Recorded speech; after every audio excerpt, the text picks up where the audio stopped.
ದಶಕದ ಬಳಿಕ ಸಸ್ಯಲೋಕ ಕಬ್ಬನ್ ಪಾರ್ಕ್ನಲ್ಲಿ ಫ್ಲವರ್ ಶೋ ಆಯೋಜಿಸಲಾಗಿದೆ. ಕನ್ನಡ ರಾಜ್ಯೋತ್ಸವ ಮಕ್ಕಳ ದಿನಾಚರಣೆ ಅಂಗವಾಗಿ ನಡೀತಾ ಇರೋ ಫಲಪುಷ್ಪ ಪ್ರದರ್ಶನಕ್ಕೆ ದಿನದಿಂದ ದಿನಕ್ಕೆ ಒಳ್ಳೆ ರೆಸ್ಪಾನ್ಸ್ ಸಿಗ್ತಾ ಇದೆ.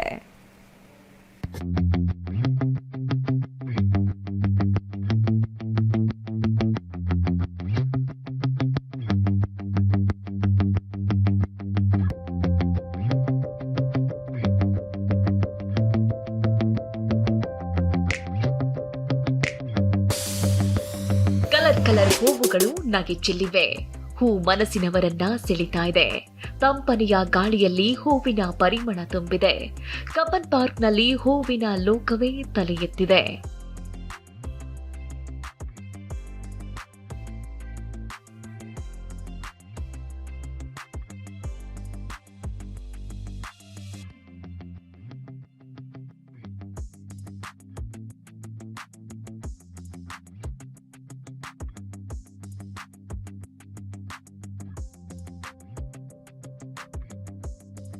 ಹೌದು, 10 ವರ್ಷಗಳ ಬಳಿಕ ಕಬ್ಬನ್ ಪಾರ್ಕ್ನಲ್ಲಿ ಆಯೋಜನೆಗೊಂಡಿರುವ ಫ್ಲವರ್ ಶೋಗೆ ಜನರ ದಂಡೇ ಹರಿದು ಬರ್ತಾ ಇದೆ.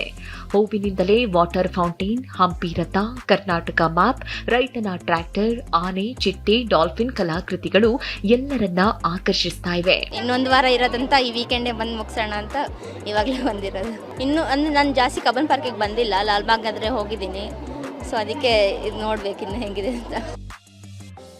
ಕನ್ನಡ ರಾಜ್ಯೋತ್ಸವ ಹಾಗೂ ಮಕ್ಕಳ ದಿನಾಚರಣೆ ಹಿನ್ನೆಲೆಯಲ್ಲಿ ತೋಟಗಾರಿಕಾ ಇಲಾಖೆ ಕಬ್ಬನ್ ಪಾರ್ಕ್ನಲ್ಲಿ ಫ್ಲವರ್ ಶೋ ಆಯೋಜಿಸಿದೆ. ಫ್ಲವರ್ ಶೋನ 3ನೇ ದಿನವಾದ ಇವತ್ತು ಜನರ ದಂಡೇ ಹರಿದು ಬಂದಿತ್ತು. ಮಾಜಿ ಸಚಿವೆ ಮೋಟಮ್ಮ ಸ್ನೇಹಿತರ ಜೊತೆ ಫ್ಲವರ್ ಶೋ ಕಣ್ತುಂಬಿಕೊಂಡ್ರು. ಇನ್ನು ವೀಕೆಂಡ್ ಆಗಿದ್ರಿಂದ ವಿದ್ಯಾರ್ಥಿಗಳ ಸಮೂಹವೇ ಆಗಮಿಸಿತ್ತು.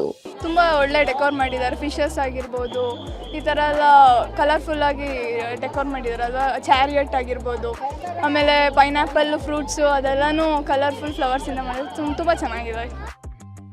11 ದಿನಗಳ ಕಾಲ ಕಬ್ಬನ್ ಪಾರ್ಕ್ ಫ್ಲವರ್ ಶೋ ನಡೆಯಲಿದೆ. 3ನೇ ದಿನವಾದ ಇವತ್ತು ಲಕ್ಷಕ್ಕೂ ಹೆಚ್ಚು ಜನ ಆಗಮಿಸಿದ್ರು. ಇವತ್ತು ವೀಕೆಂಡ್ ಆಗಿದ್ರಿಂದ ಫ್ಲವರ್ ಶೋಗೆ ಜನರ ದಂಡೇ ಆಗಮಿಸಿತ್ತು. ಇಂದು 1 ಲಕ್ಷಕ್ಕೂ ಹೆಚ್ಚು ಜನ ಫ್ಲವರ್ ಶೋ ವೀಕ್ಷಣೆ ಮಾಡಿದ್ದಾರೆ. ಇನ್ನು ನಾಳೆ ಭಾನುವಾರ ರಜಾ ದಿನ.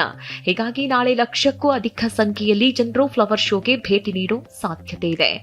ವಿನಯ್ ಕುಮಾರ್ ಕಾಶಪ್ಪನವರ್, ಟಿವಿ9 ಬೆಂಗಳೂರು.